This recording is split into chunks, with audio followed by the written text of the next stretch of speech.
Inspireerivad raamatud teises episoodis tuleb juttu teemal maailma kogukonna liige, ehk siis raamatukoguhoidja ja noore silmade läbi sellest, kuidas saab raamatute kaudu tuttavaks erinevate maailma nurkade ja inimeste eludega. Ühtlasi ei jää puudu ka headest noortekirjanduse soovitustest Margus Karust kuni Marilyn Jurmanini.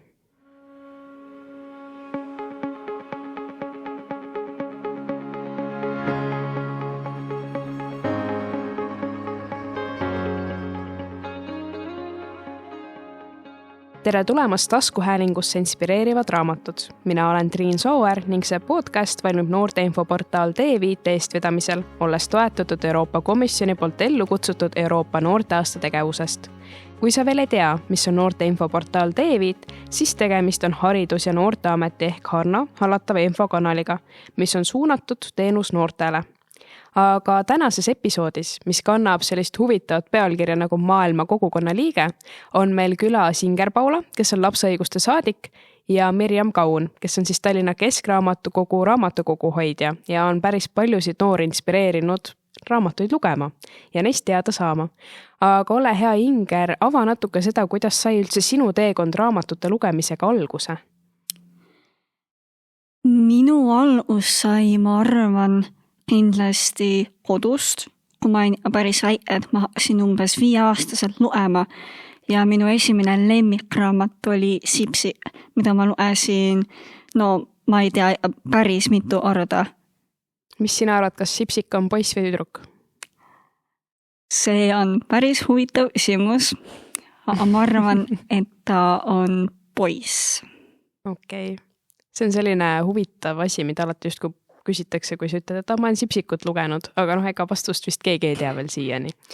Aga Mirjam, kui sulle öelda sellised märksõnad nagu raamatud, maailm, kogukond, siis mis sulle esimesena seostub neid sõnu kuuldes ja kuidas sai sinu teekond alguse raamatumaailma?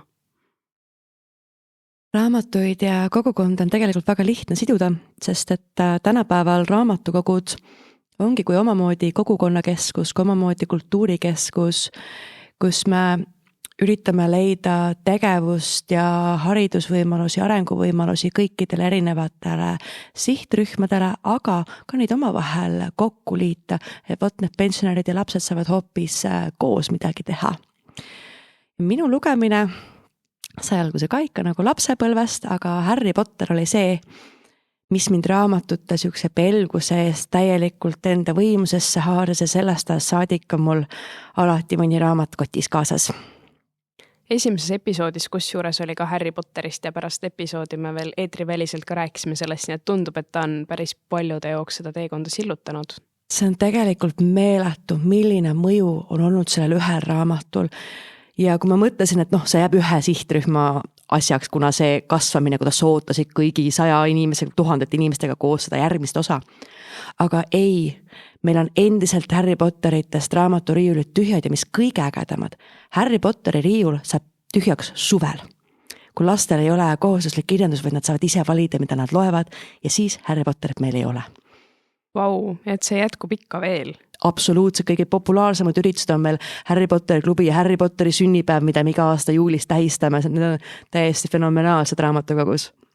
Inger, kas sul on ka mõne raamatuga tekkinud see nagu Harry Potteri puhul, et kui nüüd tuleb sari välja, siis kõik tuleb läbi lugeda ka? Praegu ei tule mis et pähe, ma ütles nii. Aga Harry Potterit oled lugenud? Olen lugenud. Päris kõigus ei ole lugenud, aga 3 esimest olen. Lihtsalt seda ei ole olnud, et neid läbi lugeda. Tasub suveks siis varakult broneerida ilmselt kõik ära. 4 on just kõige põnevam, ausõna. Jaa, nõustun. Ja Telliskivi on ka tegelikult kõige põnevam, see 800 lehekülge. Nii et tasub lugema asuda. Aga Inger, küsimus sulle sellel teemal, et sina oled meil veel noor, aga mis tunne on lugeda raamatuid, mille on justkui kirja pannud täiskasvanud noorte teemadel ja noorte mõtetest? See on päris huvitav, sellepärast, et ma saan näha neid asju, mida need täiskasvanud näevad. Ja et nad erutavad just nagu noortele et see avab minu jaoks uue maailmavaate ja ma samas samastun nende asjadega, et ma vahest olen üllatunud, et nad neid asju märkavad, sest nad ei näita välja seda, et me näeme, et teil on selline probleem. Et vahepeal pistavad silma in ja ometi on need raamatutes kirjas. Mirjam, mida sina tunned kõrvalt seda kuuldes või mõeldes kaasa? Mul on hea meel seda kuulda, sest et mina juba näen nüüd ainult täiskasvanu pilgu läbi, siis mul vahel ikka hirm, et kas tänapäeva noored suudavad sellega suhestuda, et see on ainult super, et tõesti suhestumine toimub. Ja see on nii tuttav tunne, kus mida vanemaks saab, tuleb ikka seda, et vaatad noort ja mõistad, aga ei ütle midagi, lähed edasi. Neid momente ilmselt tekib päris mitmeti, ega meil ka täiskasvanutega vahepeal. Aga Mirjam, küsiks sult sellist huvitavat asja, et kui tihti raamatud tutvustavad erinevaid kogukondi, et sa tõid meile täna kaasa ka siin 6 teost, et sa võid mõne põhjal ju täitsa välja tuua, et kust äärmusesse need siis tõesti kulgevad või lähevad? Üks, mis siin kohe tegelikult kõige äärmuslikum näide on üsna uus raamat DJ Clooney Maja taevasinise mere ääres. Ja see on küll täiskasvanute kirjandusžanrilt, aga see on siuke, mis sobib ka noortele ja mis sobib ka lastele ette lugemiseks, see on nii muinasjutuline. Ja seal on mees, käib lastekodusid kontrollimas, et kas kõik on normikohane, aga seal lastekodudes on eriliste võimetega lapsed, kellest paljud on siis ohtlikud, keda hoitakse eraldi. Ja ta saadetakse eraldi saarele, kuhu on kokku korjatud need kõige ohtlikumad, seal on antikristus ja igasugused teemonid koos. Ja see, milline väike kogukond on sellel pisiksel saarel nendest kõige ohtlikumatest kokku tekkinud ja see, milline nende suhestus selle kõige lähemal asuva mandriosaga, mandrikülaga, kuidas nemad suhtuvad õudustesse, mis on seal saarel, et see on niisugune väga-väga eriline lugu. Ja ma arvan, et teine raamat, mis väga hästi näitab neid erinevaid kihte, mis võivad ühel tänaval olla, mida me ei pane tähele, on James Boweni Bobi sarja raamatud.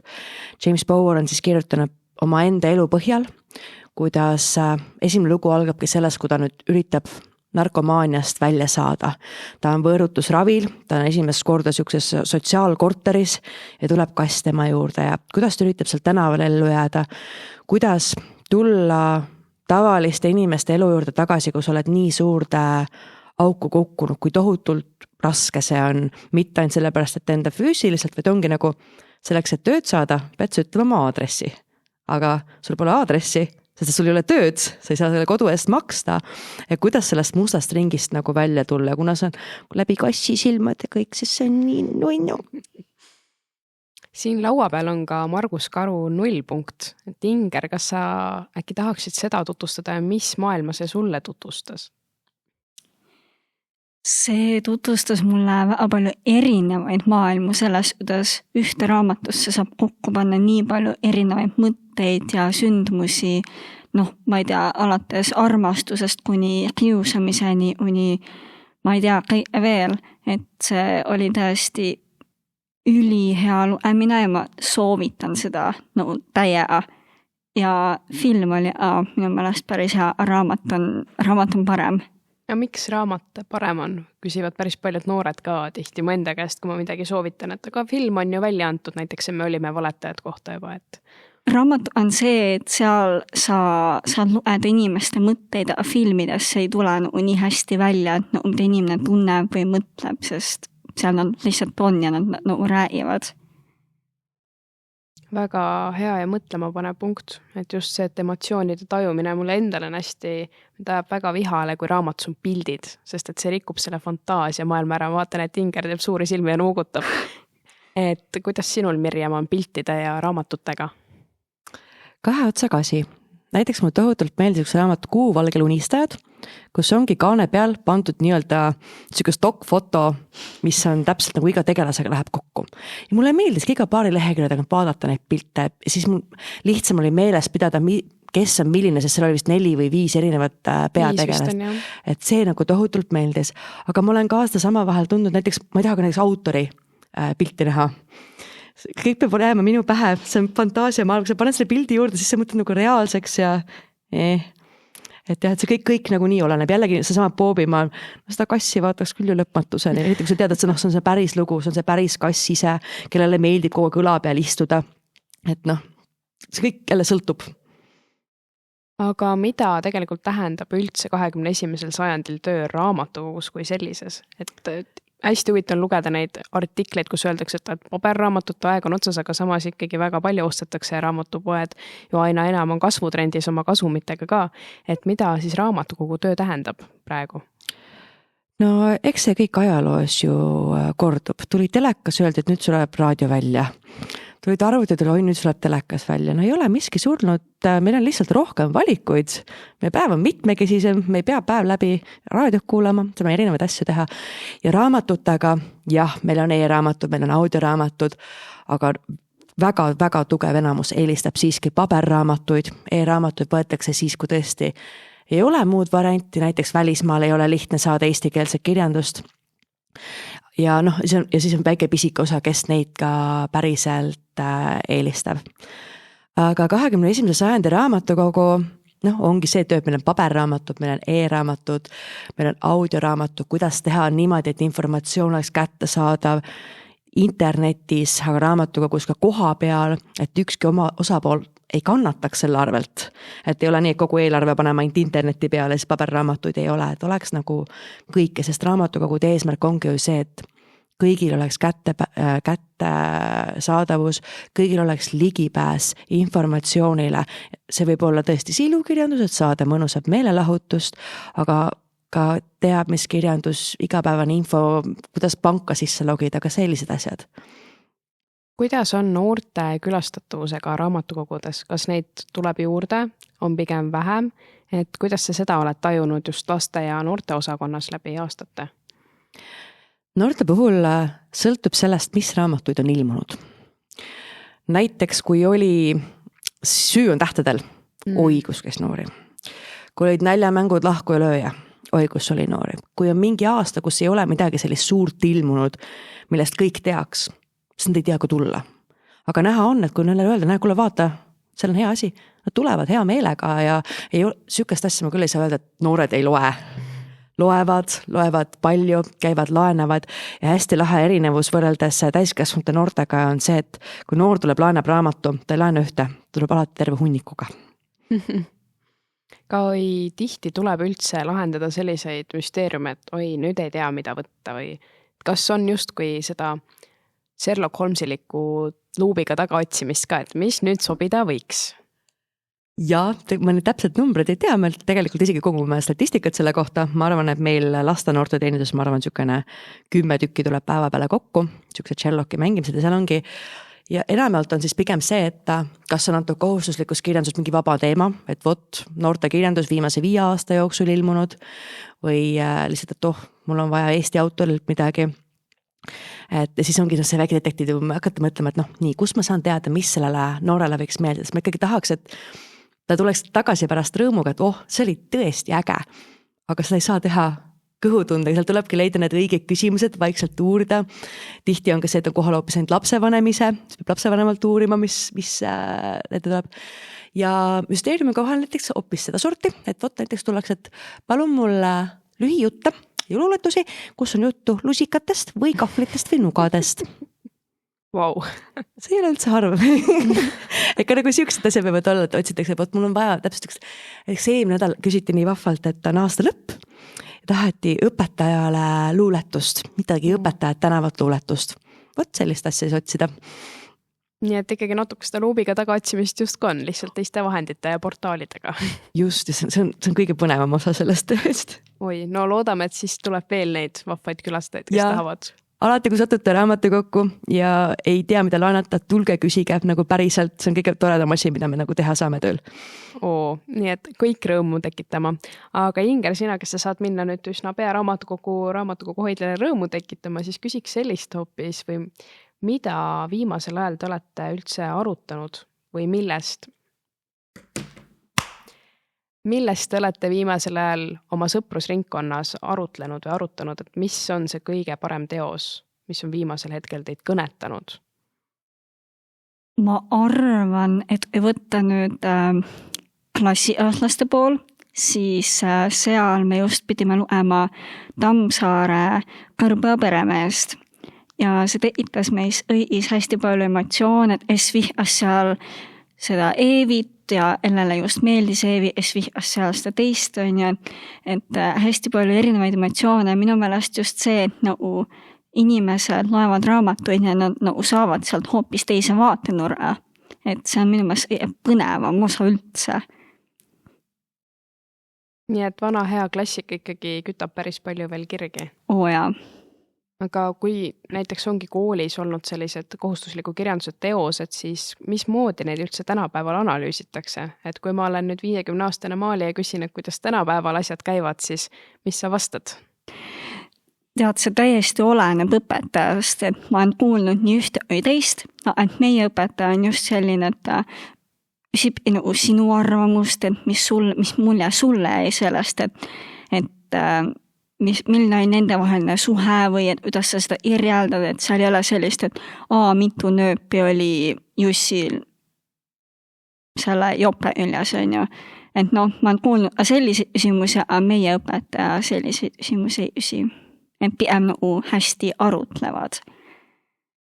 Kas need arutelud aitavad ka tihti teost lahti mõtestada? Ma tean, et meil endal on gümnaasiumikirjandusega olnud see, et näiteks Kuningas Oidipus, kui me ei oleks teinud klassis arutelu, siis ma oleks vist elu lõpuni arvanud, et see on jube teos. Et seda nii-öelda sisu mõista, et milliste teostega sul seda on tekkinud näiteks? Nüüd pean mõtlema, see on põnev küsimus, et ma arvan, et see oli Popi ja Huhu võis olla, millest mul oli nagu veidi teine arusaam või tegelikult või jah, mida oli seal? See oli suht ammu, see on see asi, mis mul meeles on. Nii et ikkagi selline arutelu ja analüüs on pärast hästi vajalik. Ja minu meelest meil läheb eraldiselt nagu 1,5 tundi lihtsalt ja vahepeal läheb üle, et minu meelest on ülihea, et meil olid erianduse tunnid 1,5 tundi, et see nagu aeg lihtsalt kulus ära. Ja just see, et õpetajad võiksid nagu rohkem arutleda nende raamatut üle, mitte lihtsalt, et teid töö ära, et nagu ei seleta lahti neid asju. Merjam, millist teost sina oma lapsepõlvest mäletad? Et see oli just kui selline, mis teid sõpradega liitis või tekitas arutelusid, et kui tänapäeval on koolides õnneks see tavaline test asendunud aruteludega, nagu Inger just ka kinnitas, et millised olid teil kas või vabal ajal? Ikka Harry Potter. Ja see oli, mina hakkasin need lugema siis sellel ajal, kui need päriselt ilmusid esimest korda. Ja see oli täiesti fenomenaalne, sellepärast, et tänu Harry Potterile juhtus minul sama asi nagu Lumelinnu surmas.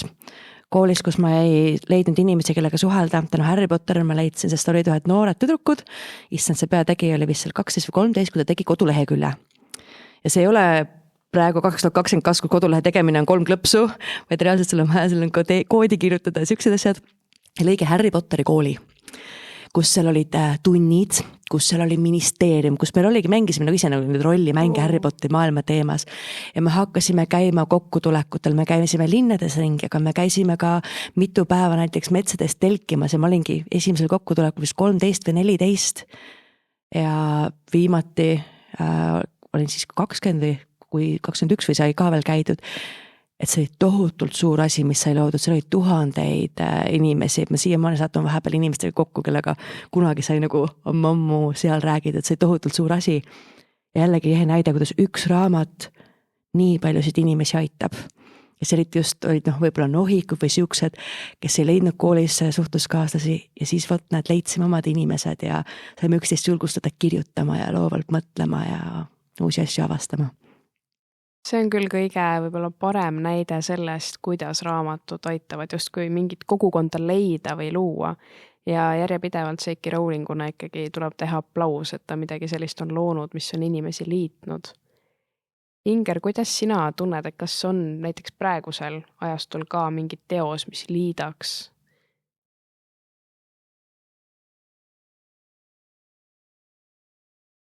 Kindlasti on.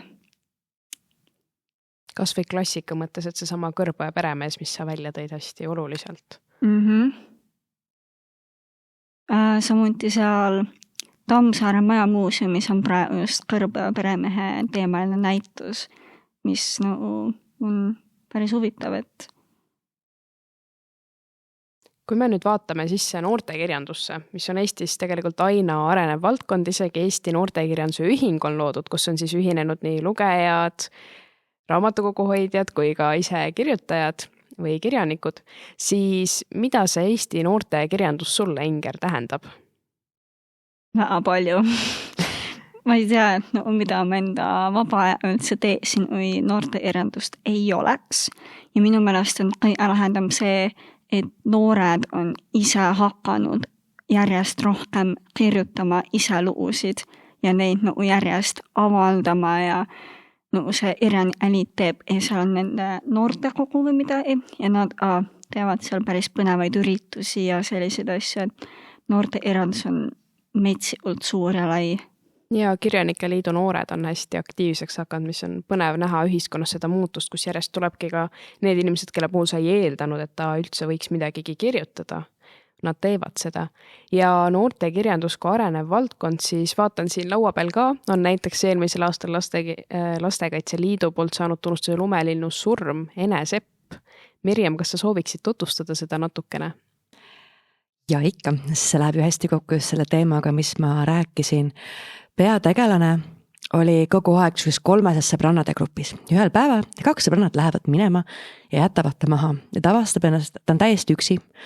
Kooli tagasi minnes ta ei oska seal kellegagi suhelda, kõik vaatavad tal otsa umbes niisugune, mida sa nüüd tahad?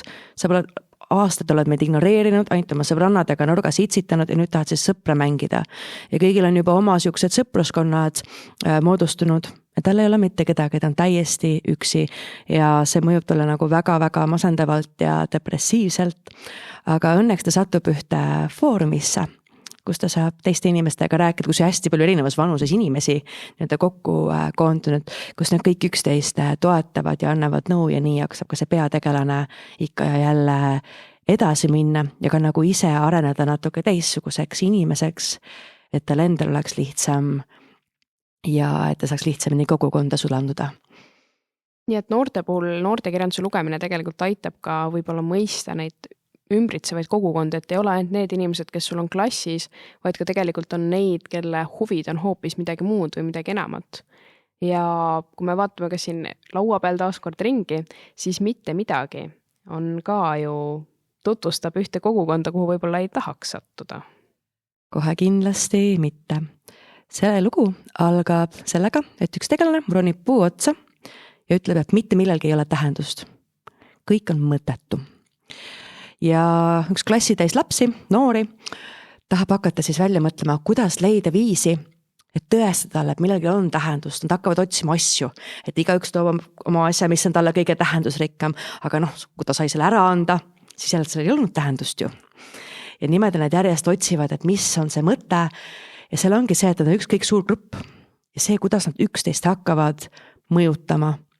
Et kui mõni peab ära andma midagi väga olulist endale, oma ma ei tea, kõige uuemad kingad, siis ta ütleb järgmisena, võtta ka sina, mu see hea sõbranna, sina ma tean, et sul on kõige tähtsamad su juuksed, nii et sa pead oma juuksed maha lõikama. Ja kuna järjest süveneb see tunne, et aga mina ju pidin ka midagi halba tegema, te läpevad teised ka ikka milleski jubedast aru loobuma ja see kasvab, kuidas keegi sealt üksinda välja tunne, sest et see on terve see grupp korraga koos, üks kogukond. Ta ei saa sealt niimoodi välja minna. Päris hirmus lugu. Milliste teoste puhul sina, Inger, oled tunnetanud seda, et sinna keskkonda nüüd küll sattuda ei tahaks? Ma arvan, et see võis olla raamat Klass. Et see tegi pues mulle väga et mul hakkas jubedalt kahju lihtsalt sellest, mis seal toimus, et kuidas selline asi on üldse võimalik ja et see veel niimoodi lõppes, et see mul tuleb praegu juba ilma värinab peale sellele mõeldes, et selline asi et see võib niimoodi minna. Kas sa Klassi filmi oled ka vaadanud? Olen. Kuidas sul seal pärast emotsioonid tekst? Ma tean, Lauri Peda on hiljem öelnud, et talle tuldigi päriselt tänaval juurde ja arvatigi, et ta ongi päriselt see, kes seal oli. Et ja. Kuidas sul? See oli päris jube, ma ütles ausalt, et ma ei tea üldse, mida need inimesed seal tundsid, ma tundsin seda, mida nad tundsid ja nagu ise ei tahaks elu sees nagu sellises olukorras olla. Aga kas on mõni selline raamat, mille puhul sa oled mõelnud, et oi, vot seal tahaks küll ise elada. Ma tean, et paljudel noortel on tekkinud peale Printsessi päevikuid ja Klatsimoore ja sellist asja, et no tahaks sinna ameerikalikku stiili sobituda. Et kuidas sul? Mul oli selline elamus oli väikeste naistega, et mulle varem ei ole sellised raamatud meeldinud, mis lähevad nagu ajast tagasi sellisesse, kuidas nüüd öelda, see on ilusad kleidid ja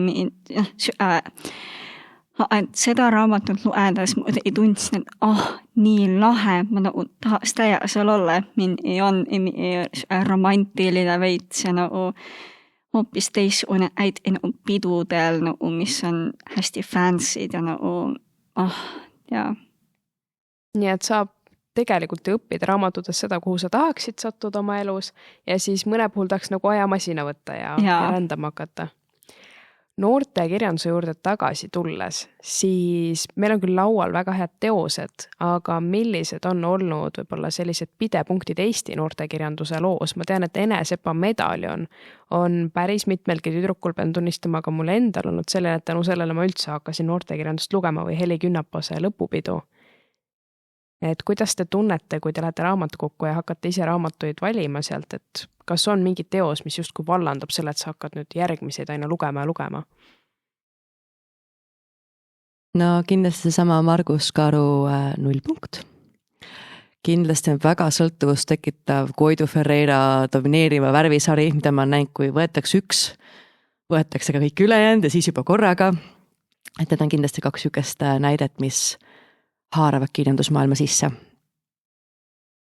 Millest sinul sai üldse alguse noortekirjanduse lugemine?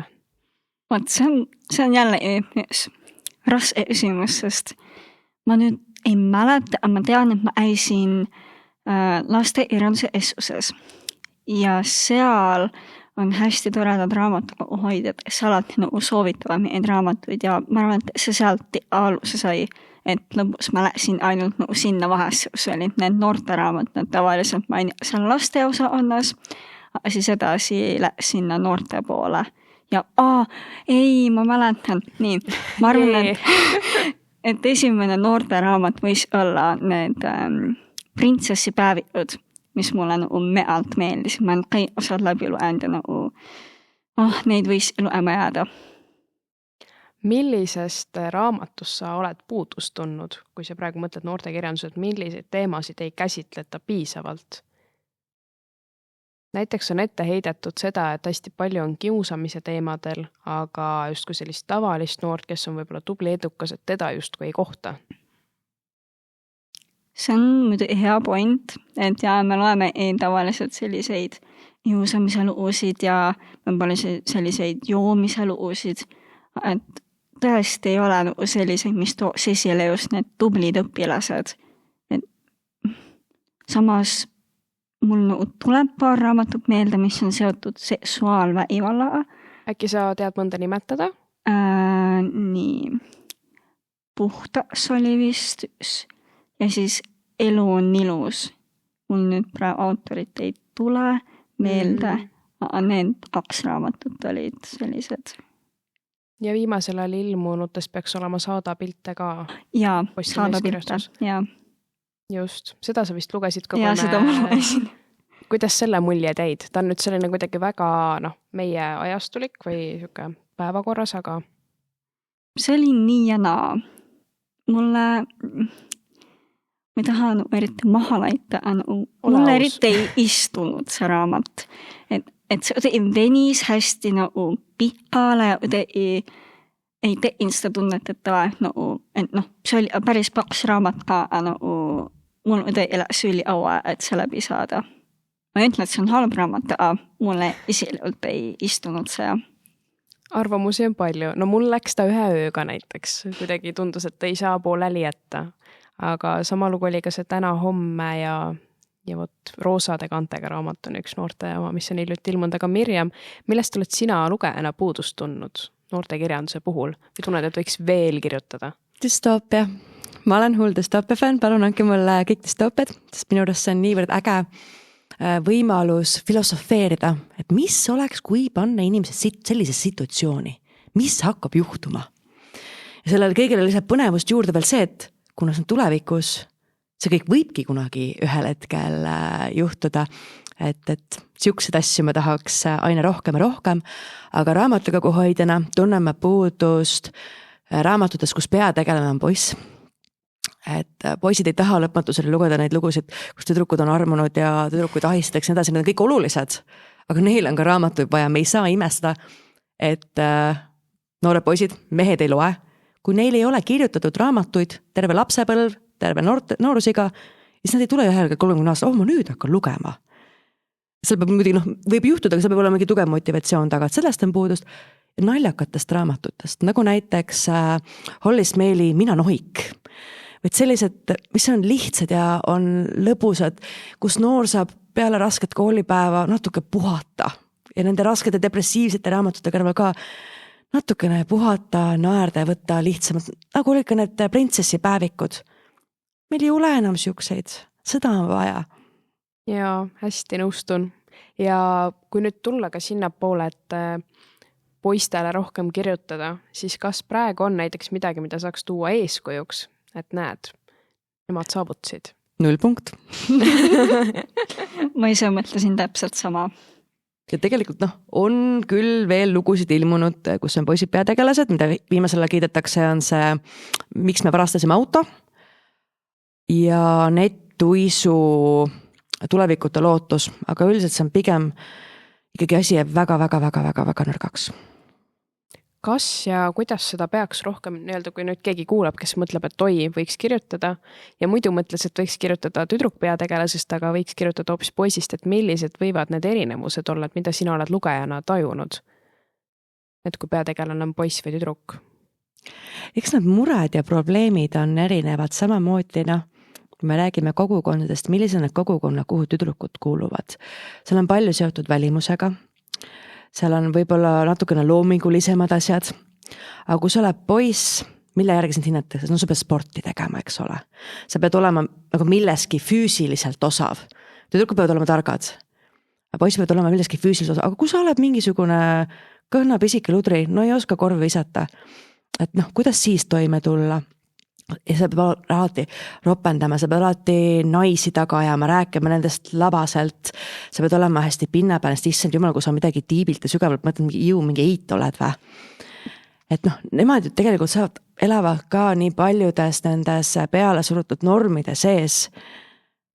Ja kui tüdrukud leiavad raamatutest tuge, kui palju meil on need raamatid, you go girl, aga kus on nagu you go dude raamatud? Jah. Täpselt. Väga aus ja õiglane point tegelikult. Ja üldse mul meenus kohe see asja, mina olin siin, mis avas minu jaoks seda maailma, et aga millest nad siis mõelda võivad. Ja 0 punkt samamoodi, et kui sa näiteks võtamegi see sama Enese Epp, Lumelinnu surm ja 0 punkt, mis meil on siin ka laua peal praegu, tegelikult nende probleemid, mõtted, kogukonnad, kus nad liiguvad, on nii erinevad.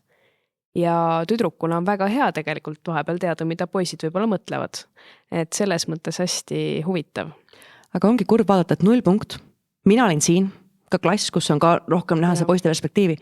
Kõik inimesed üle 10 aasta tagasi. Ja. Nii, ja mis peale seda edasi? Kas siis kadusid mehed ära nagu noorte seast või? Et palun, andke juurde.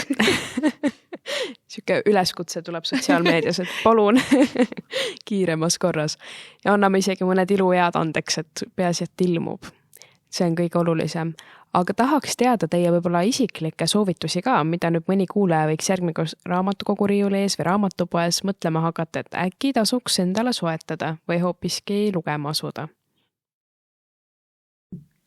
Kui rääkida raamatutest, mis jäävad vahel, 2 silma vahele. Kui nad ilmuvad, mina raamatukogu hoidjana ei pannud raamatut tähele, ma olen nii õnnelik, et ma selle tee lõpuni selle leidsin. Need kõik, kes te olete vähegi ulmefännid, ajaloofännid, mütoloogiafännid, siis palun vaadake Tuuli Tolma või Neetud taevakivi, kes on ka seikluse fännid, sest et see on see kõige õhedam seiklus, on kampsõpru. Nad hakkavad liikuma läbi metsa, kus on kivihaljad ja metsahaljad ja veehaljad ja nõiad ja kõik neid hakkavad ründama erinevalt poolt ja see on lõbus, see on põnev, seal juhtub niivõrd palju, et see on ka jällegi see kogukondade näide, et kõik need haldi erinevad grupid, neil on kõigil oma kindel grupp, oma kindel kultuur, oma koht, kus nad kokku hoiavad ja kuidas need kõik siis omavahel põrkuvad ja kaklevad ja aga samas ka omavahel sulanduvad ja sobituvad. Väga-väga mõnus seikluslik raamat. Inger, mis sul on meenunud? Mulle meenus üks raamat, mida ma pidin luema lapse õiguste saadikute seoses ja see oli Lihtsalt ära jäävsi Kaja Raudsepp. Ja see tõesti see rääkis sellest, et kuidas ühel turul juhtus siis selline juhtum ja ta ei jäänud seda mitte elelegi. Ja terve selle raamatu vältel, see läks mul ühe õhtuga ja terve selle raamatu vältel oli seal siis üks poiss, kes terve tahtis talle toeks olla, tema ei osanud vaata.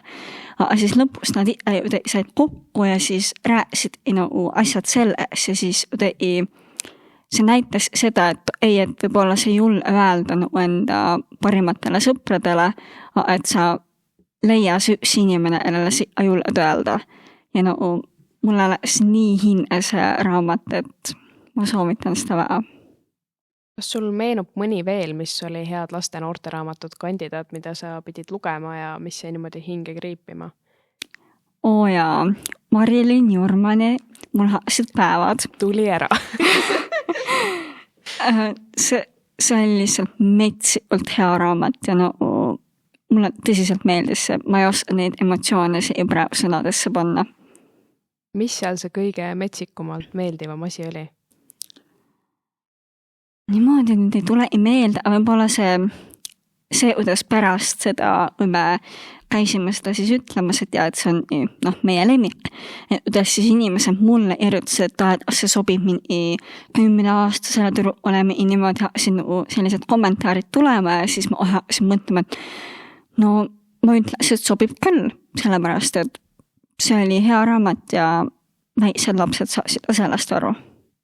Ja selle raamatu puhul mul läks ta ka järjekordselt ühe õhtuga. Miks ta meeldis oli see, et seal ei olnud varjatud seda ehedust ja kuigi tal on ette heidetud seda, et seal on nii paljusid teemasid üheks, siis tegelikult ega me iial ei tea, noored elavadki tegelikult selles, et neil ongi palju teemasid ühes elus. Et me ei saa öelda, et noor, kes puutub kokku narkootikumidega, ei puutu kokku alkoholismiga. Ta puutub paratamatult mõlemaga kokku, nad käivad tihti käsi käes, kui me ka statistikat vaatame.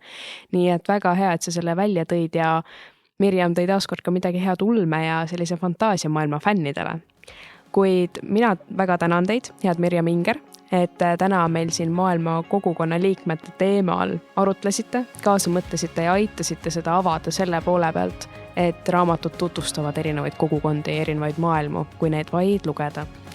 Ja täname ka sind, hea kuulaja, ja kutsume kuulama meie teisi episoode Spotify's ja SoundCloudis ja muidugi külastama Teevit veebi www.teevit.ee ja jälgima sotsiaalmeediakanaleid.